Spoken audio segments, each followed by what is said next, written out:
Hi everyone.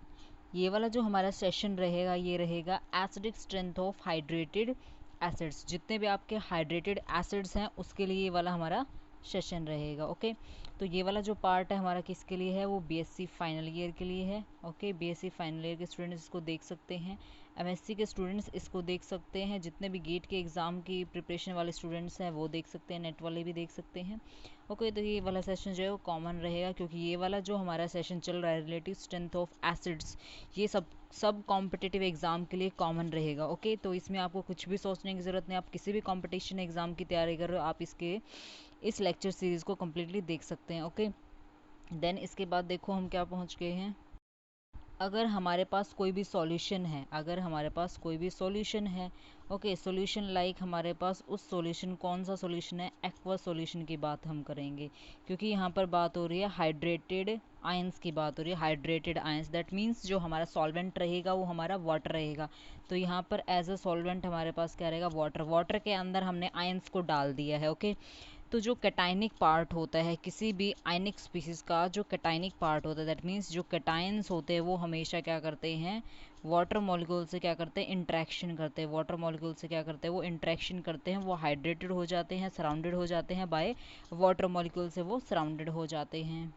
देखो जैसे मैंने कोई कटायन का नाम लिखा, वाटर जो होते हैं वो हमारे पास क्या होता है, एक पोलर मॉलिक्यूल होता है। ये क्या होता है हमारे पास, पोलर मॉलिक्यूल होता है। तो जैसे मैंने कोई कैटायन लिया, कैल्शियम 2 पॉजिटिव मैंने कैटायन ले लिया, आयरन 3 पॉजिटिव मैंने कोई कैटायन ले लिया, तो क्या होता है कि जो आपकी कैटायनिक स्पीसीज होती हैं, जैसे आयरन 3 पॉजिटिव कैटायनिक स्पीसीज, तो इसके सराउंडिंग में क्या आ जाएंगे, वाटर मॉलिक्यूल्स आ जाएंगे। वाटर मॉलिक्यूल्स इसको सराउंड कर लेंगे चारों तरफ से।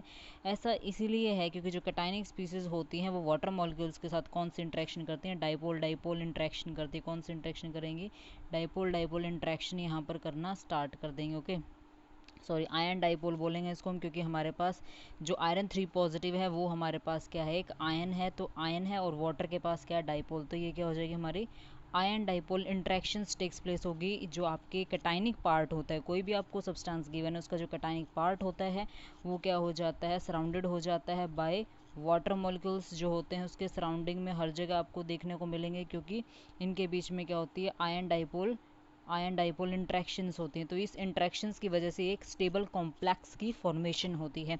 ओके, जो आयंस होते हैं, कैटायंस की हम बात कर रहे हैं, एनायंस में कोई है इतना अच्छा हाइड्रेशन नहीं होता है जितना कैटायंस में होता है, क्योंकि उसमें आयन डाइपोल इंट्रैक्शंस हो गई हैं। तो जो कैटाइनिक स्पीसीज होती हैं उनकी हाइड्रेशन एनर्जी निकलती है, क्योंकि इसमें क्या होगा, अब हाइड्रेशन एक लेयर बन गई, ऐसे सराउंडिंग में क्या होगी, एक स्फेरिकल लेयर बन जाएगी वाटर मॉलिक्यूल्स की। तो वाटर मॉलिक्यूल्स के साथ जब इंट्रैक्शन होगा, आयन डाइपोल इंट्रैक्शंस होंगे, उसके बाद क्या निकलेगी, हाइड्रेशन एनर्जी। इस हाइड्रेशन एनर्जी की तो हम यहाँ पर बात कर रहे हैं। ये सारे कैटायंस की हाइड्रेशन एनर्जी डिफरेंट डिफरेंट होती है, सबकी क्या होती है, अलग अलग होती है।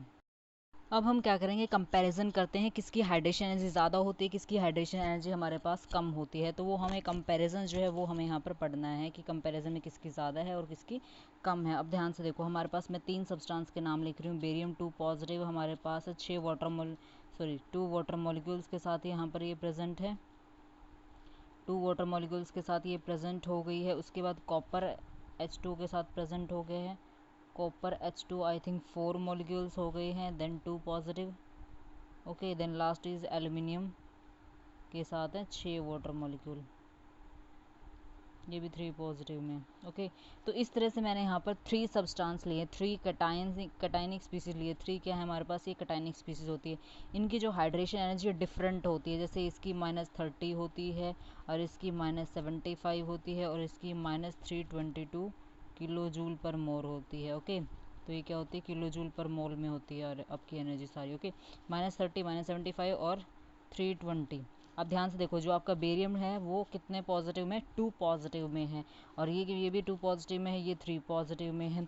तो इनकी जो हाइड्रेशन एनर्जी है उसमें डिफरेंस है। जैसे इनका क्या होता है, हाइड्रेशन होता है, जैसे वाटर मॉलिक्यूल के साथ इंट्रैक्शन होता है, एक हाइड्रेशन एनर्जी निकलती है, और डेल्टा एच जो हाइड्रेशन एनर्जी होती है, हाइड्रेशन एनर्जी जो होती है वो हमेशा क्या होती है, आपकी नेगेटिव होती है, क्योंकि ये क्या होती है, लॉस होती है आफ्टर इंट्रैक्शन। जैसे ही कैटायंस का और वाटर मॉलिक्यूल्स का आपस में इंट्रैक्शन होता है तो वो रिलीज होती है, एक्सोथर्मिक रिएक्शन होता है, इसलिए डेल्टा एच क्या होती है यहाँ पर, नेगेटिव होती है फॉर हाइड्रेशन एनर्जी की मैं बात कर रही हूँ। ओके, तो यहाँ पर ये जो डिफरेंस ऑफ हाइड्रेशन एनर्जी है उसको हम यहाँ पर एक्सप्लेन करेंगे, डिफरेंट डिफरेंस में क्यों आ रहा है, क्यों डिफरेंस आ रहा है हाइड्रेशन एनर्जी का। ओके, यहाँ पर जो हाइड्रेशन एनर्जी का डिफरेंस है, ओके, तो यहाँ पर जो हाइड्रेशन एनर्जी का डिफरेंस है वो मैं आपको एक्सप्लेन कर रही हूँ, that is charge to size ratio. Charge to size ratio आपको हमेशा देखना होगा, यही डिटरमाइन करेगा कि हाइड्रेशन एनर्जी किसकी ज़्यादा होगी और किसकी कम होगी, आपको ध्यान रखना है। तो एक बात याद रखो, हाइड्रेशन एनर्जी उसी की ज़्यादा होती है जिसका साइज़ छोटा हो और चार्ज बहुत ज़्यादा हो। तो हाइड्रेशन एनर्जी डायरेक्टली प्रोपोर्शनल किसके है, चार्ज के डायरेक्टली प्रोपोर्शनल है और साइज़ के इन्वर्सली प्रोपोर्शनल। साइज़ के क्या है, ये इन्वर्सली प्रोपोर्शनल। आपको समझ में आ गई ये वाली बात, की वाली बात हमने कैसे लिखी है। तो हाइड्रेशन एनर्जी जो है आपकी क्या है, दैट इज़ चार्ज के तो क्या है, डायरेक्टली प्रोपोर्शनल। तो hydration energy is directly proportional to charge. Charge के डायरेक्टली प्रोपोर्शनल, जितना ज़्यादा चार्ज इंक्रीज करेगा, जैसे आपका किसी में 3 पॉजिटिव है, एल्यूमिनियम 3 पॉजिटिव, तो इसकी हाइड्रेशन एनर्जी ज़्यादा होगी in comparison to barium 2 positive, क्योंकि इस पर 2 पॉजिटिव चार्ज है। दूसरा क्या है, ये जो आपका साइज़ है, साइज़ की क्या है, ये इन्वर्सली प्रोपोर्शनल है, यानी साइज़ बढ़ेगा तो हाइड्रेशन एनर्जी डिक्रीज करेगी, लेकिन चार्ज बढ़ेगा तो हाइड्रेशन एनर्जी बढ़ेगी, क्योंकि एक दूसरे के डायरेक्टली प्रोपोर्शनल। ये वाला कंसेप्ट याद रखना है कि hydration energy directly proportional to charge, जितना ज़्यादा आपका चार्ज इंक्रीज होगा उतनी ही ज़्यादा हाइड्रेशन एनर्जी इंक्रीज होगी। और इन्वर्सली प्रोपोर्शनल किसके है, साइज़ की, यानी आपका जितना आयन का साइज़ बढ़ रहा है, यानी साइज़ का आयन जितना ज़्यादा बड़ा है उतनी ही लेस उसकी हाइड्रेशन एनर्जी, क्योंकि इसके अंदर वाटर मॉलिक्यूल्स जो हैं वो लेस इंट्रैक्शंस करेंगे और आयन डाइपोल इंट्रैक्शंस इसमें कम होगी। ओके, देखो ये वाले एग्जांपल में इसकी कितनी थी हमारे पास, -30 है, और इसकी कितनी है, -75 है, और इसकी कितनी थी, -320 थी हमारे पास। ठीक है, ऐसा इसलिए क्योंकि यहाँ पे सबसे पहले आपको चार्ज के अकॉर्डिंग एक्सप्लेन करना है, सबसे पहले आपको चार्ज के अकॉर्डिंग अरेंज करना है। एल्यूमिनियम 3 पॉजिटिव आपके पास आएगी, सीरीज़ में आंसर बता रही हूँ किसकी ज़्यादा है किसकी कम है, ऐसा क्यों आ रही है वो मैं एक्सप्लेन कर रही हूँ आपको। हाइड्रेशन एनर्जी तो हमने यहाँ पर मैंशन कर ही दी है किसकी कितनी होती है। सबसे ज़्यादा एल्यूमिनियम 3 पॉजिटिव की होती है, क्योंकि एल्यूमिनियम 3 पॉजिटिव जो होता है उसका चार्ज सबसे ज़्यादा है, और जिसका चार्ज सबसे ज़्यादा हाई होगा उसकी हाइड्रेशन एनर्जी सबसे ज़्यादा होगी। तो इसको सबसे आगे रख दिया, फिर बेरियम 2 पॉजिटिव को, फिर कॉपर को। अब बेरियम 2 पॉजिटिव को आगे रखने का रीज़न ये है क्योंकि जो बेरियम 2 पॉजिटिव उसका साइज़ जो है वो छोटा है, दैट्स वाई उसको क्या लिख दिया मैंने, उल्टा लिख दिया, सॉरी। बेरियम का साइज़ तो बड़ा होता है, ऑर्डर गलत लिखा है। कॉपर 2 पॉजिटिव आएगा आगे, देन उसके बाद हमारे पास बेरियम 2 पॉजिटिव। अभी ध्यान आया मुझे, देखो कॉपर तो वैसे भी डी ब्लॉक का एलिमेंट है, और बेरियम तो बहुत ही ज़्यादा बॉटम पे प्रेजेंट हो, ग्रुप में टॉप टू बॉटम अब जाएंगे तो ये क्या होता है, बहुत ग्रुप के बिल्कुल बिल्कुल एंड में प्रेजेंट होता है, टॉप टू बॉटम जाएंगे ग्रुप में तो वहाँ पर ये प्रेजेंट होता है। तो आपको पता ही है ध्यान से, जो आपका जो कॉपर होता है वो डी ब्लॉक का एलिमेंट होता है, लेकिन जो आपका ये बेरियम होता है ये एस ब्लॉक का एलिमेंट, और एस ब्लॉक वाले काफ़ी लार्ज साइज़ के होते हैं। तो एस ब्लॉक को मैंने सबसे पीछे रख दिया है, अकॉर्डिंग टू ब्लॉक मैंने अरेंज कर दिया है। ये वाला हमारा पी ब्लॉक के, क्योंकि पी ब्लॉक के जो है बिल्कुल राइट में प्रेजेंट सबसे छोटा साइज़ इनका होता है। तो पी ब्लॉक वाले का सबसे छोटा साइज़ होगा और चार्ज भी ज़्यादा, तो इसकी हाइड्रेशन सबसे ज़्यादा हो जाएगी। फिर copper 2 positive, then barium 2 positive. Barium positive S block का, एस ब्लॉक वालों का साइज़ काफ़ी बड़ा होता है क्योंकि लेफ्ट में होते हैं। ओके, जो आपका कॉपर है वो डी ब्लॉक का, उसका साइज़ छोटा होता है। इस तरह से मैंने इनको अरेंज कर दिया है। अब देखो मैंने यहाँ पर एक लाइन यहाँ पर मेंशन की, ओके, मैंने यहाँ पर एक लाइन मेंशन किया है, दैट इज़ कि जो हाइड्रेशन एनर्जी है, हाइड्रेशन एनर्जी जो है हमारी वो क्या है, डायरेक्टली प्रोपोर्शनल है टू द एसिडिटी। एसिडिटी की वो डायरेक्टली प्रोपोर्शनल है हाइड्रेशन एनर्जी, यानी दैट मीन्स जिसकी हाइड्रेशन एनर्जी में चेंज लार्ज आता है, आप इसको डायरेक्टली सिंपल हाइड्रेशन एनर्जी में इसको लिख देती हूँ, सिंपल हाइड्रेशन एनर्जी। तो जिसकी हाइड्रेशन एनर्जी सबसे ज़्यादा हाई होती है वो उसकी एसिडिटी सबसे ज़्यादा हाई है, आपको ये याद रखना है। यानी लेफ्ट टू राइट आप रिएक्शंस करें, जैसे आपके पास आयरन 3 पॉजिटिव है, ओके, उसमें आपने वाटर ऐड कर दिया है, कितने, 6 वाटर मॉलिक्यूल डाल दिए हैं, तो आयरन के साथ क्या है, 6 वाटर मॉलिक्यूल्स के साथ अटैच हो जाएंगे, 6 वाटर मॉलिक्यूल्स के साथ अटैच हो गए हैं। आपका रीज़न वही रहेगा, यहाँ पर क्या रीज़न है, रीज़न वही है, इसमें क्या हो रहा है, आयन डाइपोल इंट्रैक्शंस हो रही हैं वाटर में, और जो आपका आयरन 3 पॉजिटिव इनमें आयन डाइपोल इंट्रैक्शन से हाइड्रेशन हो जाता है। इसकी हाइड्रेशन एनर्जी काफ़ी अच्छी आती है, मतलब हाइड्रेशन एनर्जी में जो एंथैल्पी चेंज भी आएगा वो भी काफ़ी ज़्यादा हाई आएगा, इसकी हाइड्रेशन एनर्जी क्या आएगी, बहुत ज़्यादा हाई आएगी। ओके, तो ये वाला कंसेप्ट होगा। दूसरा, अगर आप रिएक्शन करवा रहे हैं, कॉपर 2 पॉजिटिव का रिएक्शन करवा रहे हैं प्लस हाइड्रेशन एनर्जी के साथ रिएक्शन करवाएंगे, या फिर आप कोई और भी एलिमेंट ले लो, जैसे आप बेरियम 2 पॉजिटिव ले लो, बेरियम 2 पॉजिटिव का आप रिएक्शन कराएंगे वाटर के साथ, तो उसकी जो हाइड्रेशन एनर्जी आएगी वो हमारे पास क्या आएगी, लेस आएगी in comparison to iron 3 positive. तो यहाँ से क्या पता चला कि इसकी हाइड्रेशन एनर्जी ज़्यादा है आयरन की इसके कंपैरिजन में, क्योंकि इसका चार्ज जो ज़्यादा है, 3 पॉजिटिव है, इसका 2 पॉजिटिव है बेरियम का, तो इसकी हाइड्रेशन एनर्जी भी क्या होती है, ज़्यादा होती है। इसकी हाइड्रेशन एनर्जी ज़्यादा होने का मतलब इसकी एसिडिटी भी आपको ज़्यादा मिलेगी, इसकी एसिडिटी भी क्या होगी, हाइयर होगी। तो ये वाली बात यहाँ पर ध्यान रखनी है कि एसिडिटी जो है इसकी ज़्यादा क्यों है, इसका मैंने एक्सप्लेन कर दिया आपको। अभी मैं अच्छे से रीज़न आपको एक्सप्लेन करूँगी कि इसकी ज़्यादा, तो हाइड्रेशन एनर्जी किसकी हुई है ज़्यादा, आयरन 3 पॉजिटिव की हाइड्रेशन एनर्जी भी ज़्यादा होगी है, हाइड्रेशन एनर्जी भी ज़्यादा होगी है, और इसकी एसिडिटी भी ज़्यादा होगी अकॉर्डिंग टू द रिलेशन, वो भी हम पढ़ेंगे अभी।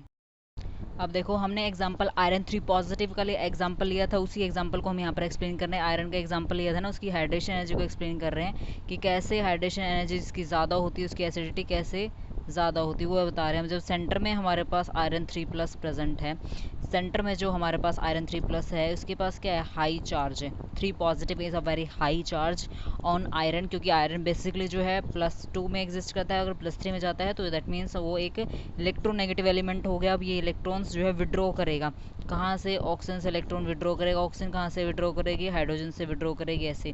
दैट मीन्स ये जो हाइड्रोजन है यहाँ से H पोस्टियन की फॉर्म में बाहर आ सकता है, क्योंकि ऑक्सीजन इस बॉन्ड के कोवेलेंट बॉन्ड के जो इलेक्ट्रॉन है OH जो बॉन्ड हमारे पास, उसके इलेक्ट्रॉन ऑक्सीजन खींच लेगी, इसके वाले भी इलेक्ट्रॉन खींच लेगी। क्यों खींच रही है, क्योंकि ऑक्सीजन का जो आयरन के साथ बॉन्ड है, इस बॉन्ड के इलेक्ट्रॉन कौन खींच रहा है, आयरन खींच रहा है। तो आयरन यहाँ पर क्या इंक्रीज कर रहा है, एसिडिटी इंक्रीज कर रहा है। आपको समझ में आ रहा है ये बात, इसलिए तो जिसकी हाइड्रेशन एनर्जी ज़्यादा होती है उसकी एसिडिटी जो होती है वो भी उसकी हाइयर होती है, जिसको मैंने आपको एक्सप्लेन कर दिया है।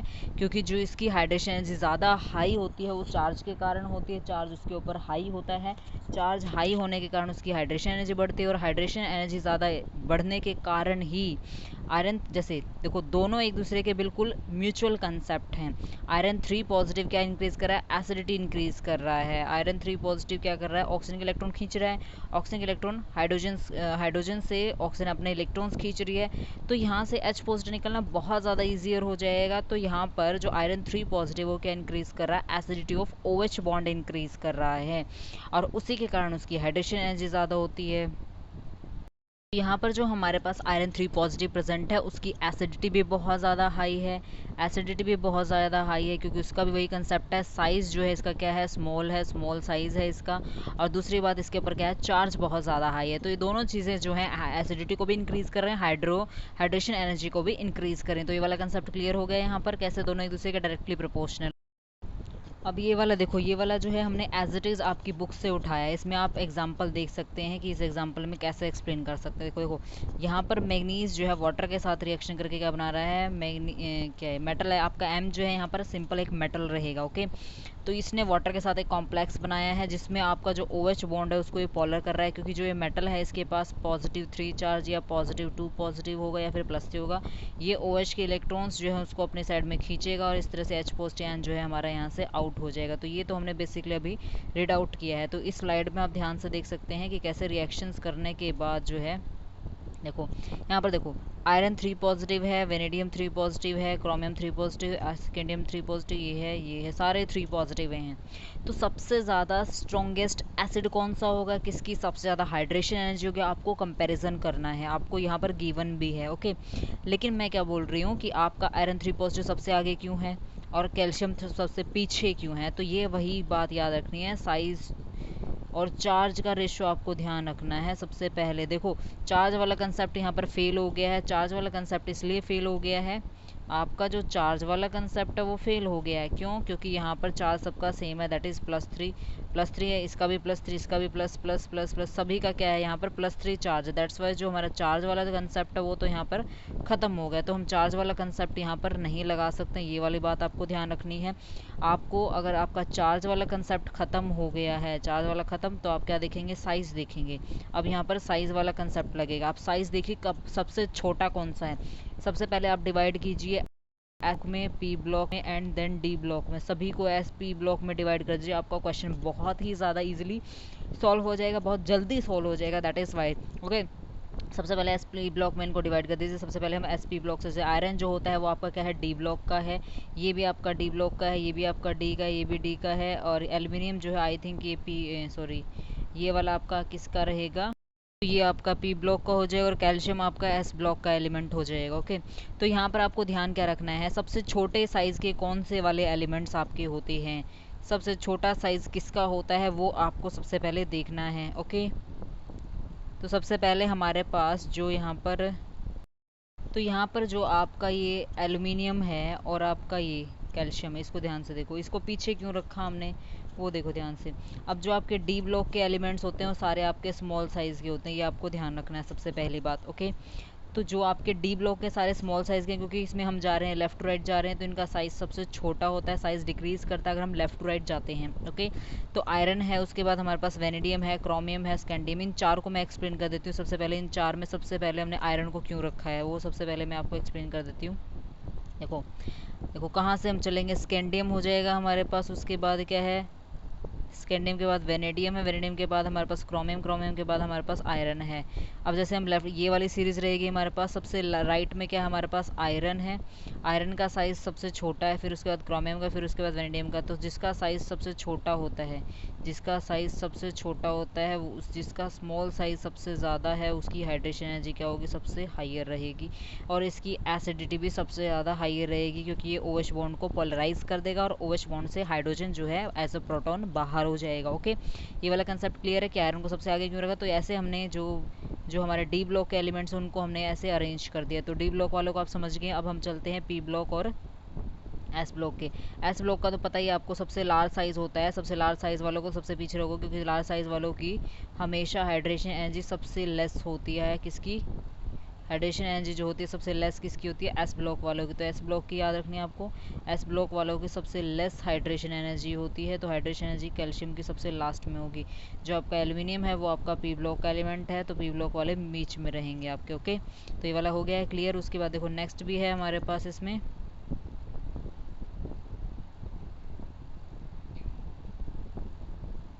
अब देखो बेरियम 2 पॉजिटिव ले रखा है यहाँ पर, कैल्शियम 2, कॉपर 2 पॉजिटिव है, मैग्नीशियम 2 पॉजिटिव, कैल्शियम 2 पॉजिटिव है, बेरियम 2 पॉजिटिव। तो इस तरह से आप इनको अरेंज करके बता सकते हैं कि जैसे जैसे कैटायन का साइज़ जो होता है, कैटायन का साइज़ आपने ध्यान रखना है, जितना कैटायन का साइज़ जो होता है, कैटायन का साइज़ जितना ज़्यादा डिक्रीज़ करेगा उतनी ज़्यादा हमारी एसिडिटी जो होगी, एसिडिटी हमारी क्या करेगी, इंक्रीज़ करेगी। ये वाला कंसेप्ट हमेशा ध्यान रखना है। और जितना ज़्यादा चार्ज इंक्रीज़ करेगा, जितना ज़्यादा चार्ज इंक्रीज़ करेगा उतनी ज़्यादा हमारी एसिडिटी भी इंक्रीज़ करेगा। सेम कंसेप्ट हाइड्रेशन एनर्जी के लिए रहेगा यहाँ पर। ओके, तो ये वाली बात क्लियर है यहाँ पर, ये आपको कैसे सॉल्व करना है। ओके, तो यहाँ पर आप इसको भी कंपैरिजन में ला सकते हैं कि बायोवेलेंट हाइड्रेटेड आयंस हमने ले लिए हैं। कौन से बायोवेलेंट हाइड्रेटेड आयंस हमने ले लिए हैं, जिसमें बेरियम को सबसे आगे रखा है, उसके बाद कॉपर को रखा है, क्योंकि बेरियम जो है यहाँ पर सबसे छोटे साइज़ का हो जाएगा। तो इस तरह से आपने ध्यान रखना है। उसके बाद हमारा बेरिलियम, देखो बेरिलियम जो है ये सबसे बड़े साइज़ का एस ब्लॉक का एलिमेंट हमारे पास हो जाएगा, एस ब्लॉक का हो जाएगा हमारे पास, ये भी एस ब्लॉक का है। मैग्नीशियम भी हमारे पास क्या होगा, मैं ये वाला भी एस ब्लॉक का है, ये वाला भी एस ब्लॉक का है, ये वाला भी एस ब्लॉक का है, ये वाला आपका डी ब्लॉक का और ये आपका पी ब्लॉक का है। सॉरी, बेरिलियम भी हमारे पास एस ब्लॉक का है। तो इस तरह से आपको ध्यान रखना है, जिसका छोटा साइज़ होगा उसकी हाइड्रेशन एनर्जी सबसे ज़्यादा है। अब देखो जैसे हमारे पास ऑर्गेनिक एसिड्स जो होते हैं, ऑर्गेनिक एसिड की स्ट्रेंथ को कंपैरिजन किया जाता है बाय इंडक्टिव इफेक्ट देखेंगे हम उसका, और फिर रेजोनेंस इफेक्ट देखेंगे। That means H positive ion जब हम निकालेंगे, एच पॉजिटिव आयन जब हम फाइंड आउट करेंगे, एच पॉजिटिव आयन जब हम निकालेंगे, तो एच पॉजिटिव आयन के ऊपर जो इफेक्ट होता है इंडक्टिव इफेक्ट का, कैसे होता है वो देखना पड़ेगा। यानी माइनस आई इफेक्ट जो होता है वो हमेशा एसिडिटी को इंक्रीज करेगा, ये आपको ध्यान रखना है। और जो आपका रेजोनेंस इफेक्ट, रेजोनेंस हमेशा जो आपका एच पॉजिटिव आयन निकालने के बाद जो आपकी नेगेटिवली चार्ज स्पीसीज बनेगी उसको ये स्टेबलाइज करेगा। तो रेजोनेंस इफेक्ट क्या करेगा, आपके जो एसिड के बाद जो कॉन्जुगेट बेस बनते हैं उनको क्या करेगा, स्टेबलाइज करेगा। तो ये दो कंसेप्ट हम यहाँ पर पढ़ेंगे। अब जैसे हमारे पास फिनॉल है, ओके, फिनॉल हमारे पास है, कार्बोक्सिलिक हमारे पास एसिड है, ये सारे क्या होते हैं, हमारे एसिडिक होते हैं।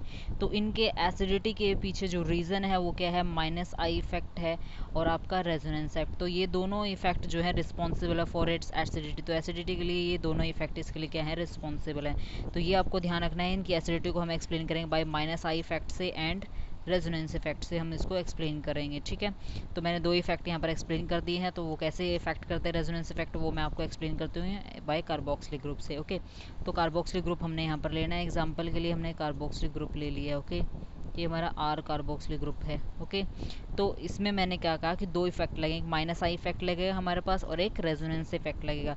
तो मैंने इसका ब्रेक डाउन कर दिया है, आर सी ओ ओ नेगेटिव में प्लस में एच पॉजिटिव मैंने इसमें से निकाल दिया है। ओके, आर सी ओ ये ऐसे है। आपकी जो कार्बोनिल ग्रुप है वो क्या है, एक इलेक्ट्रॉन विड्रॉइंग ग्रुप होता है। कार्बोनिल ग्रुप क्या होता है, एक इलेक्ट्रॉन विड्रॉइंग ग्रुप होता है।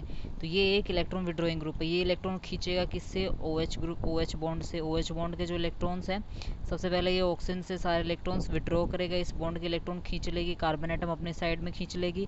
तो ऑक्सीजन जो है फिर इन टर्न में यहाँ से इलेक्ट्रॉन्स खींच लेगी, तो ये आउट कर देगी इसको as a H positive ion. ये आपको क्लियर है यहाँ पर कि कैसे जो कार्बोक्सिलिक एसिड है उसमें कार्बोनिल ग्रुप क्या होता है, एक इलेक्ट्रॉन विड्रॉइंग ग्रुप होता है, जिसका क्या होता है, एक माइनस आई इफेक्ट होता है, यानी इंडक्टिव इफेक्ट होता है। माइनस आई इफेक्ट यानी इलेक्ट्रॉन विड्रॉइंग ग्रुप जो होते हैं वो हमेशा माइनस आई इफेक्ट शो करते हैं। तो यहाँ पर जो आपका कार्बोनिल ग्रुप है वो क्या है, आपका इलेक्ट्रॉन विड्रॉइंग ग्रुप है। ये सारे इलेक्ट्रॉन्स जो अपनी साइड में खींच लेगा बाय माइनस आई इफेक्ट से।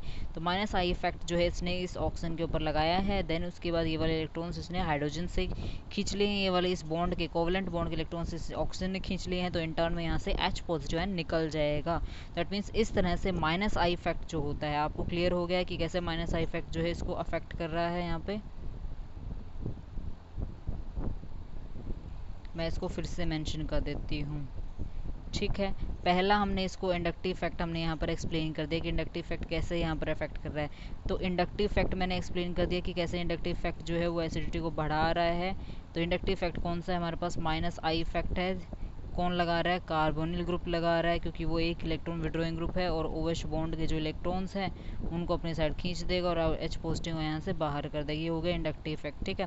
अब देखो रेजोनेंस इफेक्ट कब लगेगा, रेजोनेंस इफेक्ट सेकंड टाइम में आपका लगेगा रेजोनेंस। पहले आपका लगा इंडक्टिव इफेक्ट, अब रेजोनेंस इफेक्ट। जैसे आपका कार्बोक्सिलेट आयन की फॉर्मेशन होती है, मैं इसको थोड़ा बड़ा करके यहाँ पर लिख देती हूँ, अभी इसका कुछ काम नहीं है, मैंने इंडक्टिव इफेक्ट बता दिया है। इंडक्टिव इफेक्ट कब लगा है, H पॉजिटिव आयन को निकालने के लिए लगा है, ठीक है। ये आपका CO ग्रुप हो गया है और ये आपका OH ग्रुप हो गया है। ओके, इस वाले इलेक्ट्रॉन जो है यहाँ से बाहर हो जाएगा, H पॉजिटिव आयन आपका यहाँ से आउट हो गया है और क्या बन गया, आपका कार्बोक्सिलेट ग्रुप की फॉर्मेशन हो गई है। ऐसे नेगेटिव चार्ज इसके ऊपर आ गया। अब जो ये नेगेटिव चार्ज इसके पास प्रेजेंट है ये कॉन्जुगेशन में जाएगा ऐसे, यानी दिस इज योर रेजोनेंस। तो इसकी एक और रेजोनेटिंग स्ट्रक्चर हमारे पास बन जाए, that is oxygen negative and double bond oxygen. तो ये इसकी एक रेजोनेंट स्ट्रक्चर जो है एक और बन जाएगी। तो इस तरह से यहाँ पर दो चीज़ें हो रही हैं। सबसे पहले इंडक्टिव इफेक्ट लगा जिसने H पॉजिटिव आयन को निकालने में हेल्प किया आपकी, ठीक है। दूसरा जो हमारा कॉन्जुगेट बेस बनता है, ये हमारे पास क्या है, कॉन्जुगेट बेस है। एसिड का जब ब्रेकडाउन होता है H पॉजिटिव आयन लॉस करने के बाद क्या बनता है, कॉन्जुगेट बेस बनता है। तो ये कॉन्जुगेट बेस स्टेबलाइज हो जाता है बाय रेजोनेंस इफेक्ट से, क्योंकि ये वाले इलेक्ट्रॉन्स यहाँ मूव करते हैं, इसमें alternate single double bond present होते हैं। कॉन्जुगेटेड सिस्टम होता है जिसमें कॉन्जुगेशन होता है, दिस कॉन्जुगेशन इफेक्ट को रेजोनेंस बोलते हैं। तो रेजोनेंस की वजह से यहाँ पर क्या आ रही है, आपकी स्टेबिलिटी आ रही है। तो रेजोनेंस यहाँ पर स्टेबिलिटी को बढ़ा रहा है, तो ये भी एसिडिटी को इंक्रीज कर रहा है। एक तो H पॉजिटिव आयन निकाला है किसने, माइनस आई इफेक्ट ने, और स्टेबलाइज किसने किया है, रेजोनेंस इफेक्ट ने। तो ये दोनों ही इफेक्ट क्या करते हैं, एसिडिटी को बढ़ाते हैं, एसिडिक किसी भी स्पीसीज को एसिडिक बनाते हैं, क्योंकि ऑर्गेनिक जितने भी कंपाउंड्स होते हैं वो लेस एसिडिक होते हैं in comparison to P block या S ब्लॉक के जितने भी कंपाउंड्स होते हैं, यानी पॉलर जो कंपाउंड्स होते हैं वो हमेशा एसिडिक होते हैं और ऑर्गेनिक कंपाउंड्स हमेशा नॉन पॉलर होते हैं। तो नॉन पॉलर आपके क्या होते हैं, लेस पॉलर होते हैं। ओके, ये वाली बात क्लियर है यहाँ पर, ये वाला हमने क्लियर कर दिया कि कैसे हमने इस इफेक्ट डाला है। दैट मीन्स ये बात क्लियर हो गई यहाँ पे कि जो आपका माइनस आई इफेक्ट है वो हमेशा इंक्रीज करता है किसको, एसिडिटी को हमेशा इंक्रीज करता है। ओके, ये वाली बात क्लियर है। और माइनस R इफेक्ट जो होता है वो भी हमेशा एसिडिटी को बढ़ाता है, क्योंकि कार्बोनिल ग्रुप जो है यहाँ पर दोनों इफेक्ट लगाए, कार्बोनिल ग्रुप ने माइनस आई इफेक्ट भी लगाया है और माइनस R इफेक्ट भी लगाया, क्योंकि जो कार्बोनिल ग्रुप है उसने इलेक्ट्रॉन्स अपने साइड खींचे हैं तो वो इंडक्टिव इफेक्ट हो गया, और जो नेगेटिव चार्ज आया था उसको कॉन्जुगेशन में अपने साइड उसने विड्रॉ किया, अपने साइड कॉन्जुगेशन किया, इसलिए माइनस R इफेक्ट हो गया। और माइनस R दोनों इफेक्ट किसने लगाए हैं, कार्बोनिल ग्रुप ने लगाए हैं, क्योंकि ये एक इलेक्ट्रॉन विड्रॉइंग ग्रुप है, अपने साइड इलेक्ट्रॉन खींचता है। दोनों ही इफेक्ट में माइनस आई में भी, और जो आपका ये माइनस आई इफेक्ट है और माइनस R इफेक्ट दोनों में इसने एसिडिटी को इंक्रीज किया है। ओके, तो यहाँ पर ये वाला कंसेप्ट क्लियर कि कैसे एसिडिटी बेसिडिटी बढ़ रही है। तो आप नोट में याद कर सकते हैं कि जो हमारे इलेक्ट्रॉन विड्रॉइंग ग्रुप्स होते हैं, EWG का मतलब क्या है, यहाँ पर इलेक्ट्रॉन विड्रॉइंग ग्रुप्स होते हैं, वो हमेशा एसिडिटी को क्या करते हैं, इंक्रीज करते हैं। एसिडिटी को हमेशा इंक्रीज करते हैं by withdrawing the electrons by minus I effect और माइनस R इफेक्ट। तो आप कहीं पर भी कोई भी इलेक्ट्रॉन विड्रॉइंग ग्रुप लगाते हैं तो उससे हमेशा एसिडिटी बढ़ेगी।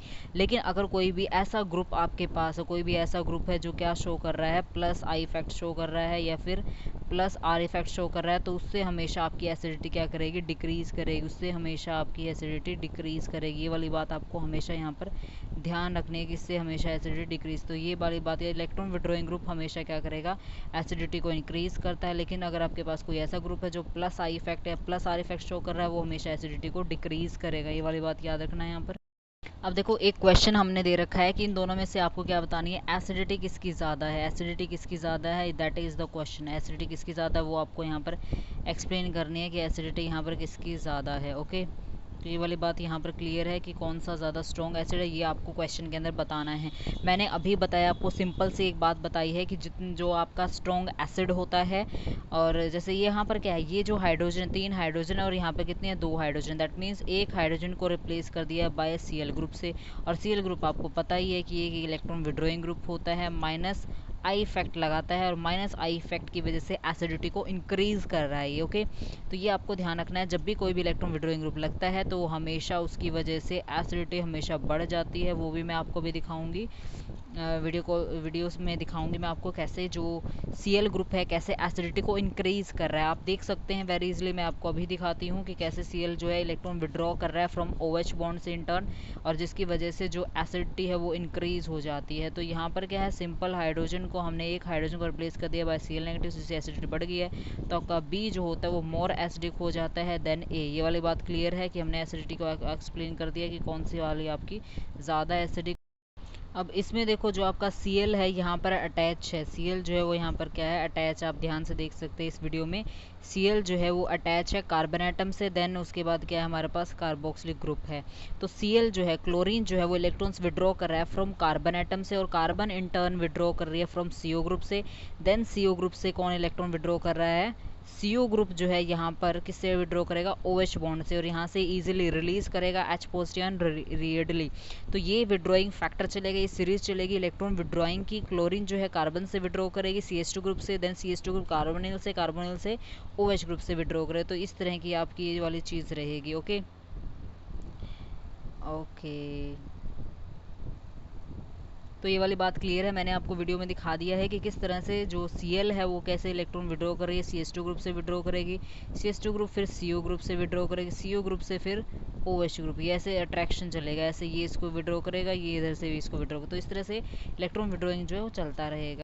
लेकिन क्वेश्चन आपके लिए है कि आपको एक स्पीसीज दी गई है, मैं 3-4 स्पीसीज दूंगी, आपको ये बताना है कि कौन सा ज़्यादा स्ट्रॉन्गर एसिड है। ओके, एक तो हमारे पास है CH3 carboxylic group, okay A है ये, फिर है हमारे पास CH2 कार्बोक्सिलिक ग्रुप, एक इसके साथ क्लोरीन लगा हुआ है, फिर हमारे पास है CHCl2 कार्बोक्सिलिक ग्रुप, उसके बाद हमारे पास Cl3 कार्बोक्सिलिक ग्रुप, यहाँ पर C रह गई है, मैं इसको फिर से लिख देती हूँ,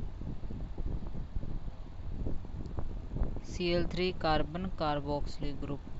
ओके, तो इस तरह से ये B हो गया है, ये C हो गया, ये D होगा। आपको ये एक्सप्लेन करना है कि इन सब में से सबसे स्ट्रॉन्गेस्ट एसिड कौन सा, सबसे स्ट्रॉन्गेस्ट एसिड कौन सा है। अब तो एक तो ये बताना आपको सबसे स्ट्रॉन्गेस्ट A है, B है, C है या फिर D, इन चारों में से कौन सा सबसे ज़्यादा स्ट्रॉन्ग एसिड है।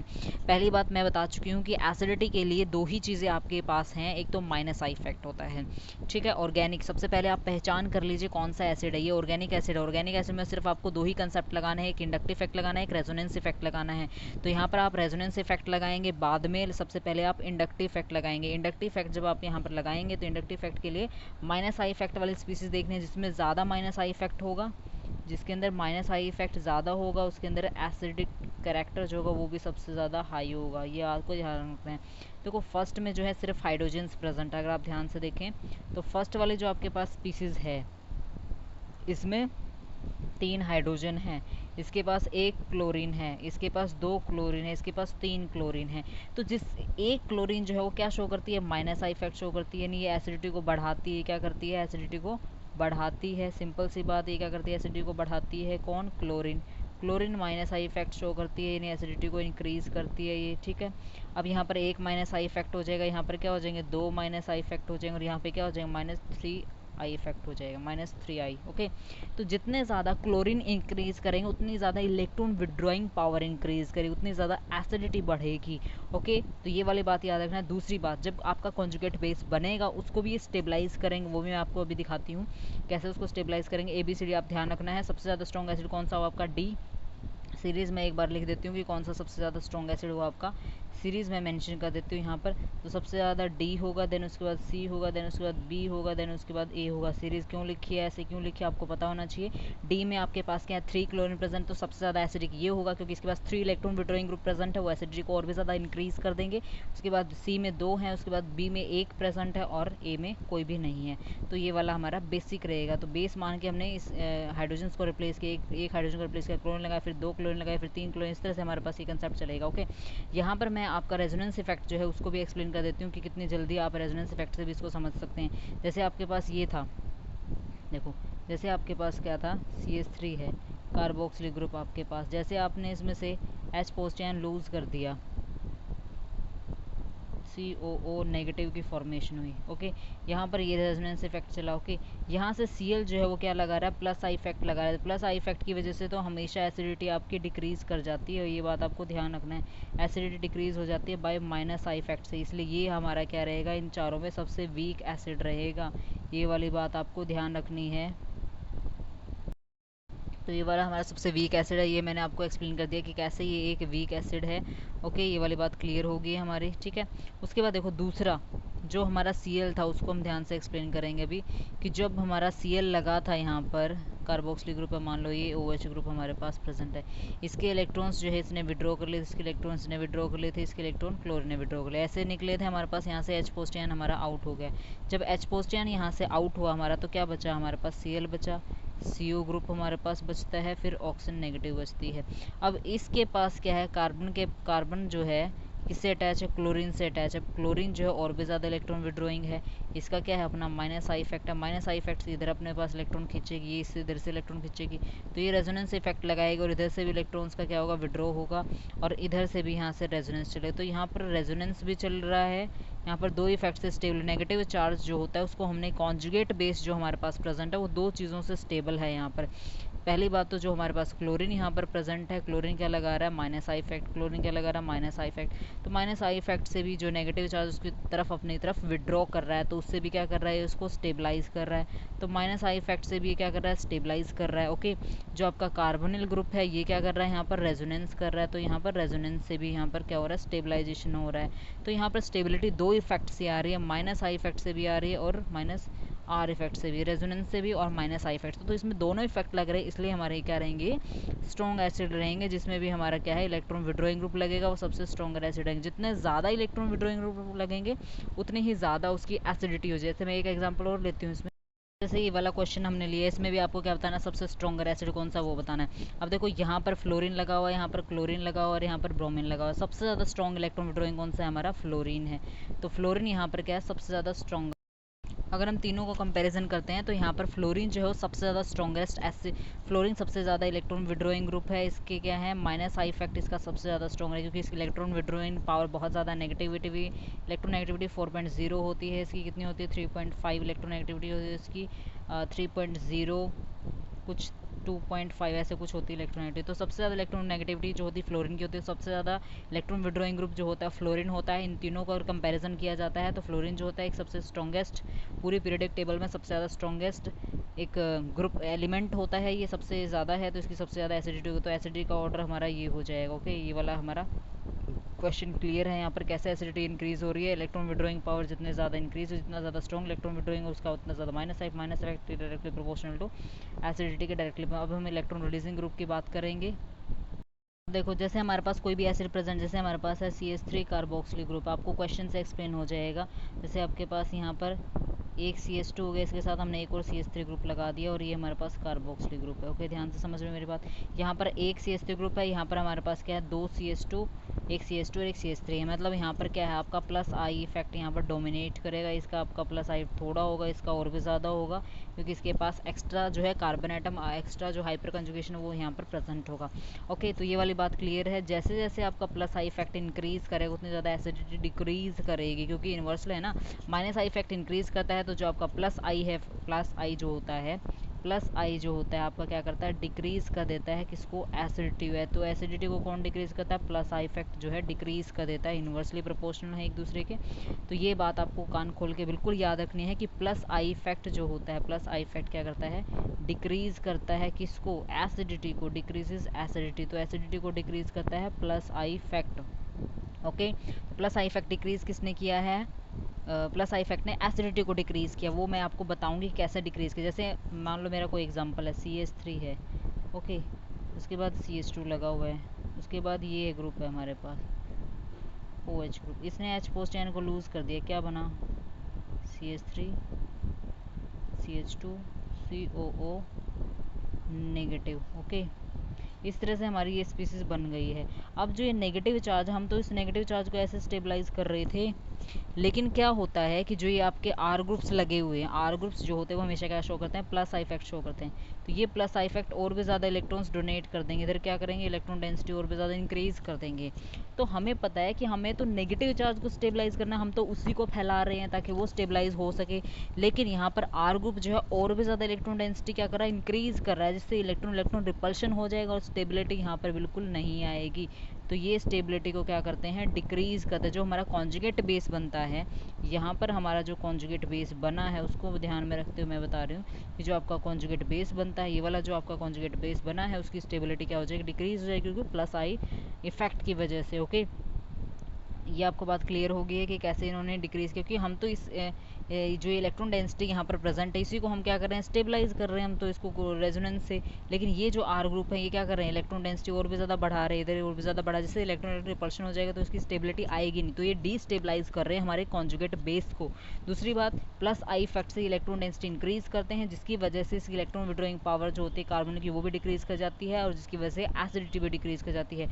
तो यहाँ पर जो आपका plus I effect R groups का है और जो आपका प्लस हाइपर कॉन्जुगेशन इफेक्ट्स होते हैं, सारे क्या करते हैं, हमेशा डिक्रीज करते हैं किसको, एसिडिटी को हमेशा क्या करेंगे, डिक्रीज करेंगे एसिडिटी को। ये वाली बात आपको ध्यान रखने में। एक इसका इसके अकॉर्डिंग क्वेश्चन ले लेती हूँ। यहाँ पे आप पढ़ सकते हैं, जो आपके CH3 है मेथॉक्सी ग्रुप्स होते हैं, इनका क्या होता है, हमेशा प्लस आई इफेक्ट होता है। ये हमेशा electron density on adjacent carbon atom में हमेशा इंक्रीज कर देते हैं। इलेक्ट्रॉन डेंसिटी इंक्रीज करने की वजह से हिंडर कर देते हैं क्लीवेज ऑफ OH बॉन्ड, जो है उसकी हिंड्रेंस क्रिएट करते हैं उसके लिए। ओके, तो यहाँ पर आप ध्यान से देख सकते हैं यहाँ पर हो क्या रहा है। ओके, अब देखो जो आपके पास ये था, देखो यहाँ पर मैं इसको क्लियर कर देती हूँ। यहाँ पर देखो, यहाँ पर हाइड्रोजन लगा, इस कार्बन आइटम दोनों सेम एग्जांपल, यहाँ पर CH3 ग्रुप लगा। CH3 ग्रुप क्या करेगा, यहाँ पर इलेक्ट्रॉन डेंसिटी इंक्रीज कर दे, इसकी वजह से ये वाला electron density OH group bond की साइड पे जाएगी, जिसकी वजह से बॉन्ड स्ट्रॉन्ग रहेगा। ऑक्सीजन जो है OH बॉन्ड के जो इलेक्ट्रॉन्स है वो अपनी साइड नहीं खींचेगी, जिसकी वजह से ये वाले बॉन्ड का H पॉजिटिव आयन जो है वो बाहर नहीं निकलेगा, H पॉजिटिव आयन की फॉर्म में बाहर नहीं निकलेगा। जैसे देखो ये वाला एग्जाम्पल देखो, इस क्वेश्चन को ध्यान से देखो, इसमें क्या हो रहा है, इसमें एक CH3 ग्रुप लगा हुआ है, फिर इसमें एक CH3 ग्रुप ऐड हो गया है। ओके, यहाँ पर हमने एक हाइड्रोजन, इसके एक हाइड्रोजन को रिप्लेस करके एक CH3 ग्रुप इसमें लगा दिया सेकंड वाले में, फिर हमने 2 CH3 ग्रुप लगा दिए हैं, फिर उसके बाद हमने 3 CH3 ग्रुप ऐसे हमने लगा दिए हैं। अब देखेंगे एसिडिटी पे क्या इफेक्ट पड़ता है।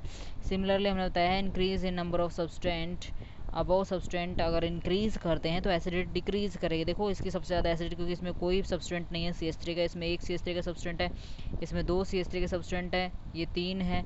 तो मतलब यहाँ पर 3 plus I, 3 Guna plus I effect होगा, जिसकी वजह से बहुत ज़्यादा इलेक्ट्रो डेंसिटी बढ़ जाएगी, जिसकी वजह से एसिडिटी डिक्रीज कर जाएगी। ओके, ये वाली बात क्लियर है। तो कौन सा सबसे ज़्यादा स्ट्रॉन्ग एसिड होगा, ये वाला सबसे ज़्यादा स्ट्रॉन्ग एसिड होगा हमारा। कौन सा सबसे ज़्यादा स्ट्रॉन्ग एसिड होगा, फर्स्ट वाला होगा, इसमें एक भी CH3 ग्रुप नहीं है, एक्स्ट्रा कोई CH3 ग्रुप, सबसे ज़्यादा स्ट्रॉन्ग ये होगा, उसके बाद हमारा ये होगा, उसके बाद ये, उसके बाद ये, क्योंकि इसमें क्या है, कोई CH3 ग्रुप नहीं है, नो CH3 ग्रुप, कोई CH3 ग्रुप नहीं है इसमें एक CH3 ग्रुप हो जाएगा, फिर इसमें 2 CH3 ग्रुप हो जाएंगे, देन उसके बाद इसमें 3 CH3। जितने ज़्यादा CH3 ग्रुप्स होंगे उतने ज़्यादा उसमें क्या होगा, प्लस आई इफेक्ट, और प्लस आई इफेक्ट की वजह से एसिडिटी डिक्रीज कर जाएगी। So thank you so much, meet you in next video. I hope you like this video. If you like this video, please do subscribe, share, and of course thank you so much.